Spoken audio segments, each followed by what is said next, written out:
madaxweynaha dowladda deegaanka Soomaalida mudane Mustafa Maxamed Cumar ayaa markii ugu horeysay ugu baaqay siyaasiyiinta aqoon-yahanka iyo dadka ka soo horjeeda siyaasadda xukuumadda dowladda deegaanka Soomaalida inay yimaadaan magaalada Jigjiga isla markaana si xor ah shacabkooda ugu bandhigaan fikradooda ay qabaan ee kaga soo horjeedaan xukuumaddiisa soona bandhigaan waxyaabaha ka qaldan iyo qaabka ay jecel yihiin in loo galo hawlaha ay saluugsan yihiin madaxweynaha dowladda deegaanka Soomaalida ayaa sidoo oo kale nasiib darro iyo foolxumo weyn ku tilmaamay inay siyaasiyiinta Soomaalida ah ee saluugsan nidaamka siyaasadeed ee xukuumaddu ay fikradooda ku soo bandhigi waayaan deegaanada Soomaalida dadka qaba fikir ka duwan ta xukuumadda lagula kici jiray dil xabsi iyo cabsi gelin balse waqtigan deegaanka haba yaraatee aanay ka jirin arrimahaasi sida uu hadalka u dhigay cid walba oo dhaliisha siyaasadda deegaanka ama u aragta wax ka fiican waxa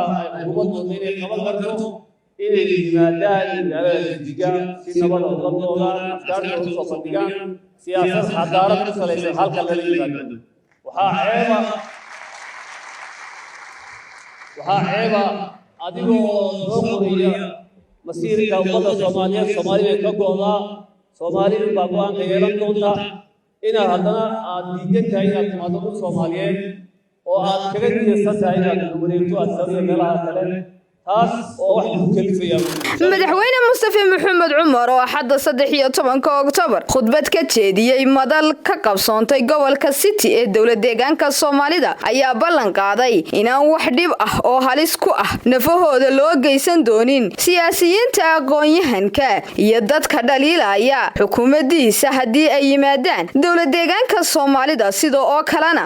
si xor ah ay fikradooda uga dhiiban karaan goobaha doodaha ah iyo waliba telefishinka dowladda deegaanka Soomaalida ee SRTV waxaan u balan qaadaynaa in ay yaraatay wax dhibaato ah oo soo gaaraysa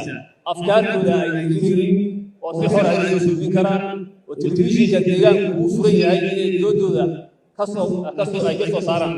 doodaas oo la rabo inay noqoto mid u qalan deegaanka ay sheeganayaan haddii aad ku sheegayso waxyaabo aan runtii ahayn wax laga sugayo qof aqoon-yahana shacabka ayaa ku arkaya doodaadu sida ay tahay laakiin anagu kuma diidayno shacabka soo ugu dambeyn madaxweyne Cagtar waxa uu sheegay in dhaliilaha dadkaasi iyo doodaha ay ka qabaan ee lidiga ku ah nidaamka siyaasadeed ee dowladda ay qiimeyn doonaan shacabka deegaanku taa beddelkeedana aanay xukuumad ahaan u diideyn inuu hor yimaado shacabkiisa sida uu hadalka u dhigay balse ay muhiim tahay inuu markaste bulshada la wadaago wax isku dheelitiraya aqoontiisa iyo dhaliilaha uu xambaarsan yahay nuuranalka codka bariga Afrika